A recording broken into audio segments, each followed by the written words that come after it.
So if you got a call from your child's school that your child was involved in a very bad activity, what would your reaction be? Would you be surprised? Would you be really shocked? Or would you be, I know my child did that? Or would your reaction be, I know my child would never do that? And would you be correct about that? So last year, I got that kind of a call from my child's school. I was told that my child stole another child's money on the bus and even ganged up with other boys to beat up this child. Before I got the call from the vice principal's office, my child had already told me. Immediately he got home, he looked so sad and just came to me straight and said, Mom, I'm in trouble. Prior to this, my child had never come home to say such a thing. I've never been called from school, anything like that. He said, I was called to the vice principal's office today and she told me that I may be getting suspended from school. I said, okay, what happened? He said, well, we're on the bus and we're playing a game and this boy had said, oh, let's place a bet, and said he could be my child in the game, that if he won, my child would have to give him money. But if my child won, then he would give my child the money with him. They got in the game and then my child won. And then everybody was like, well, you need to pay him because he won.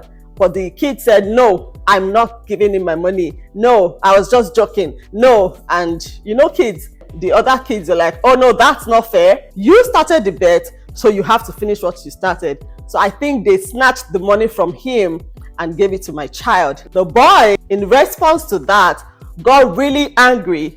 He hit my child and started just swinging around and hitting every other kid. And now for every kid he hit, they hit him back.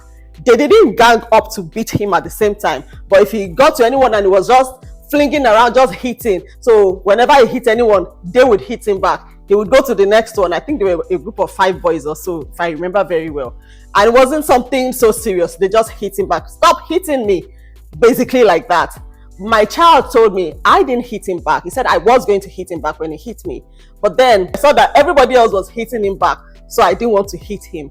Anyway, that was really what happened. And they got off the bus. So of course, the boy got home and told his mom that some group of boys beat him up in the bus and stole his money. The boy's mom went to the school and that was what prompted the vice principal calling them into his office and all that. My child already told me the whole scenario. I believed him 100%.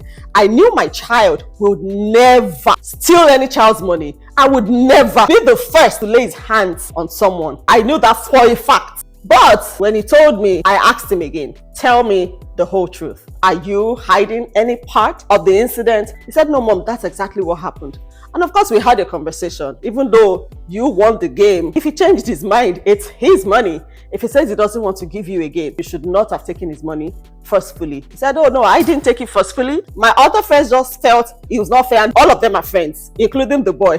So it's like everybody else just felt, oh, it's not fair. You started the bet and then you can't just back out. And so that was why they snatched it from him and gave it to me.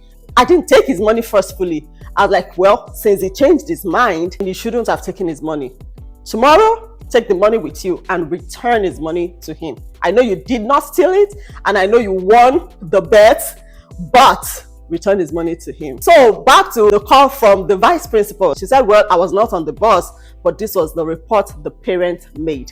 I told her instantly, my child is not a thief.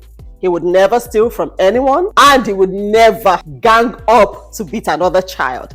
Then she said, Miss Samuel, I know your family. The twins passed through this school and I told your child that I know your brothers very well. They were exemplary students while they were in this school. I do hope that you are also like them, but I do know that you're from a good family. However, they are going to investigate. There's always a camera in the bus. The bus driver also gave an account that did not implicate your child, but then the matter has been reported to the district police and they're going to have their investigation and then we'll let you know. If whatever they said about your son is right, then we don't know what will happen from there. He may be suspended, the family may press charges, whatever. I'm like, okay, let's all await the outcome of the investigation. My child was really sad and scared because he had never gotten in trouble and then just accusing him of stealing, ganging up to beat another child and then to threaten that they were going to suspend him. That made him sad. And he said, Mom, I'm not a bad child. I just don't like that. I'm caught up in this kind of a situation. I just told him, don't worry about it. Return the child's money, not because you stole it, but because he doesn't want to give it to you. So give it back to him. even though you won the bet. Following the vice principal called and said, oh, Miss Samuel, the disciplinary committee, they already went through all the videos, and she told me exactly what my child told me. She said, we saw that student hitting the boy, but only after the boy hit them first. So the case has been dismissed. She said, I'm so happy that I vouched for your child and I was not disappointed and all of that. Now, here's the thing for me. I did not just assume that, oh, my child doesn't seem like someone that would do that. No. Number one reason I could vouch for my child is because I know that he has a relationship with God. So we don't raise our kids just to be good kids. It's great that they are good kids, but they know the Lord for themselves. At home, we just don't talk to them about God. What we do is encourage them and lead them to have a relationship with God. So when mommy is not there, when daddy is not there, they know, first of all, like Joseph in the Bible, he said, how can I do this thing against my master and sin against God? So that's the number one thing. First of all, they know that this is a sin against God. So it's not about being a good kid. It's great to be a good kid. But first of all, they know that they are accountable to God for their actions. And it's not somewhere we arrived at overnight. It's not a one-off thing. It's a daily work that we encourage them to work with God. And we see to it, apart from the fact that we try our best to show them in actions. But every day we gather as a family and we share the word of God with them. The way devotion takes place in our house is not a pastor church thing. It's not, oh, mom talks or dad talks. No, everybody talks. Everybody actually shares. We read a scripture and everybody dives in and talks about how it affects them personally. So there are so many situations that we've covered in our devotions. So first of all, I knew that my child has the fear of God. So they would not go and steal someone's money, not because they are trying to be a good kid, but because the fear of God in their heart will let them know that this is a sin against God. The second reason is being a good kid. We raise them with moral standards. We have our family values entrenched in them.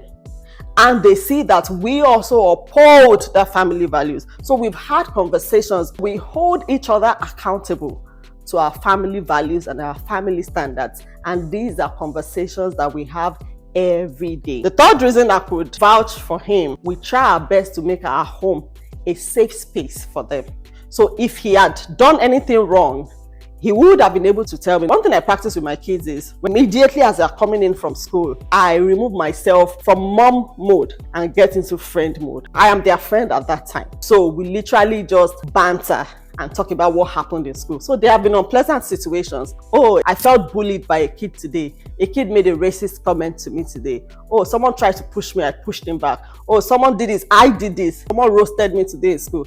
At that time, we're just exchanging banters. I'm just like, ooh, he said that? Ooh, that's tough. Oh, that was what you replied with? That's mean. I'm not going to let it pass. I'm definitely going to correct that, but not at that moment. At that moment, we're all just friends talking about what happened in our day. I'm also telling them, oh, I got this comment on Instagram today. Gosh, I wanted to really go into this person. Or a customer tried to bully me today. Or a client was so disrespectful to me today. Or I lost my cool today when I was talking to a service provider. I yelled at my assistant today. He just really pissed me off. We talk about such things. So at that time, they feel comfortable, to share events that happened in their day. At that time, I'm in a friend zone with them, and they can see that I'm also human, that I also make mistakes, that I also did things that I'm not supposed to do. It gives them a safety net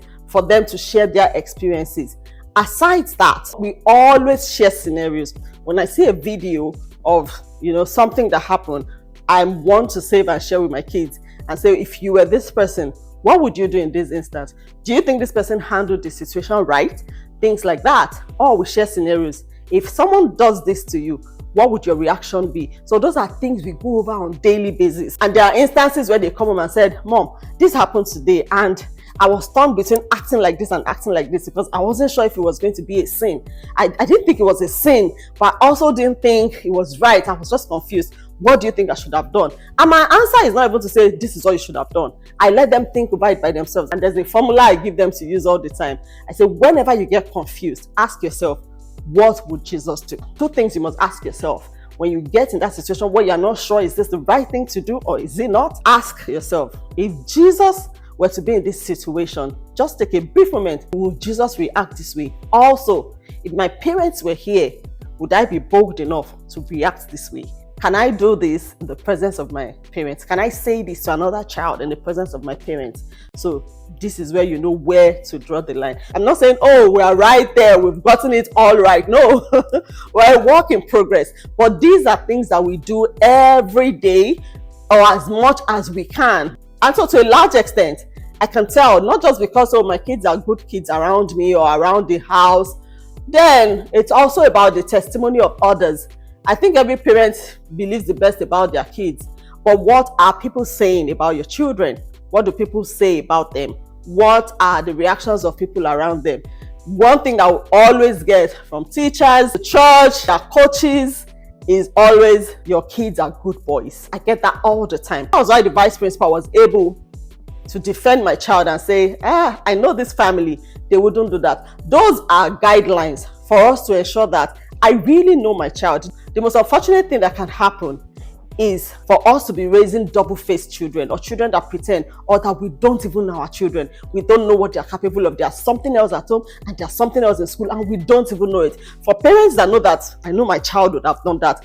It may not be the best, but the fact that you can tell what your child does, I think is a step ahead, is a plus. Then I know how to address the situation. I know what to pray about. I know what problem I'm dealing with. But in a situation where you do not even know what your child does, that's crisis. That is crisis. So I think we need to be more intentional. We need to really dig in with our children and know for sure, so that when I need to defend my child, I know that I need to stand up for my child and defend them, because I know for sure they wouldn't do this and it will turn out to be true. Or where I need to find more solutions, more prayers, whatever I need to do, because I already know. That's still better than where I don't even know that I'm raising a double-faced child. A lot of videos have been circulating on the internet these days. I don't know why it's really on the rise these days, of kids being bullied to death in some cases. I just want to say, parents, make sure that you try everything possible that your child is not that bully. When we see these videos, the comment sections are full. Parents are bashing, they are talking, they are angry. And one question I always ask is, so who are the parents of these children? If every parent comes online, well, if a lot of parents come online and condemns the bully at all times, who then are the parents of these bullies? I don't think I've ever seen where anyone comes out to say, oh, yeah, it's good. Everybody says it's bad, but who are the parents? So when you're making a comment condemning, I think we need to first of all take a step back and ask, can my child be in this situation? Can it ever be my child bullying this other child? But whatever we do, don't ever let your child be the cause of pain and sorrow for another family. We usually say when one mom cries, all moms cry.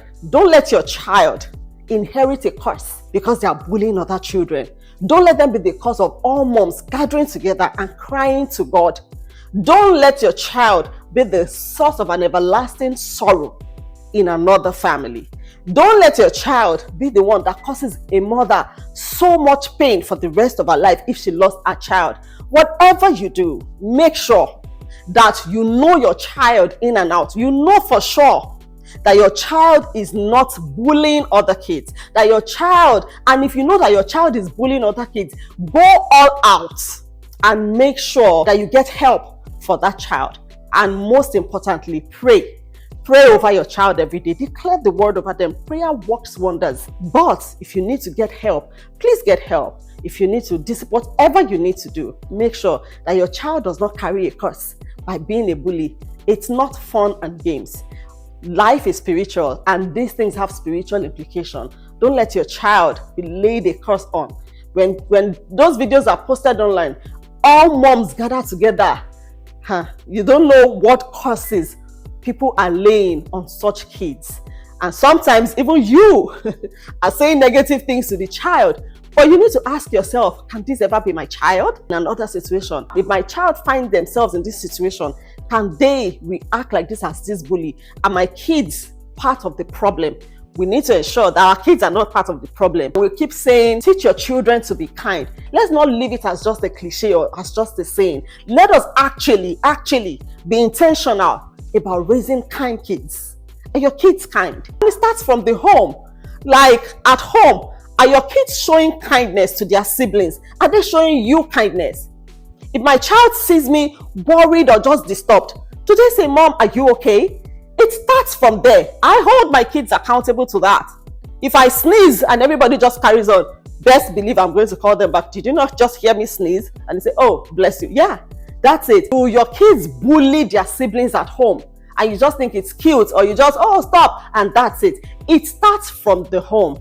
Make sure that your kids are even showing kindness to their siblings. Some kids are naturally kind, but some kids, they don't know, they just carry on. You need to instill it in them. One of my sons, I won't call him unkind, he's nonchalant. It just goes on, he doesn't really pay attention. While the others, they are more detailed. They would, oh, Mom, are you okay? Oh, you look worried. Do you need anything? But he just carries on.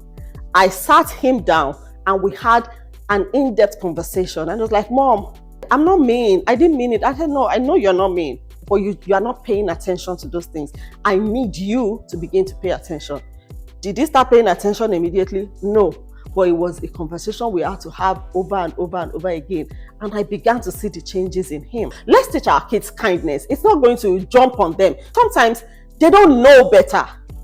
And we cannot just assume that they're just bad kids or that they just know. We need to be intentional about actually teaching them these things. May our kids not be part of the problem, but may we raise kids that are part of the solutions, that are exemplary and, that have a healthy dose of the fear of God. Above all, pray. Pray for your kids. We have prayers for children every Saturday. May God help us in Jesus' name.